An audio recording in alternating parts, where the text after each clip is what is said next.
అప్పన్నపల్లి బాలబాలాజీ ఎక్కడ వ్యక్తమయ్యారో తెలుసా? వెంకటేశ్వరుని తల్లి వకులామాత కోరిక స్వామిని బాలుడి రూపంలో చూడాలనుకుందట.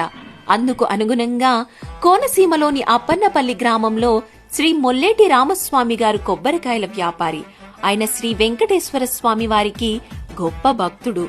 తిరుమలకు క్రమం తప్పకుండా సందర్శించి తన వర్తకంలో వచ్చిన లాభాల్లో కొంత భాగం వెంకటేశ్వర స్వామి వారికి సమర్పించేవారు. ఒకసారి బాలుని రూపంలో శ్రీ స్వామివారు రామస్వామి కలలో కనిపించి తన గ్రామంలోనే తాను సాక్షాత్కరిస్తానని చెప్పారు.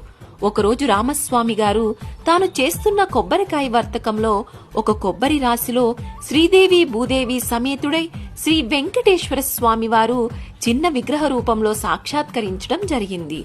ఆ తర్వాత ఆ మూర్తులను తన వ్యాపార స్థలంలోనే ఉంచి శ్రీ వెంకటేశ్వర స్వామి వారిని ఆరాధించసాగారు. కాలక్రమేణా దివ్యక్షేత్రమైనది బాలుడి రూపంలో కలలో సాక్షాత్కరించిన కారణంగా బాలబాలాజీగా కొలుస్తారు.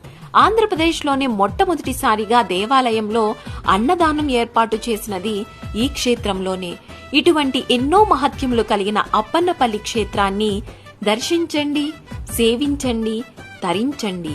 అభయప్రదాత అప్పన్నపల్లి వాస గోవిందా గోవిందా.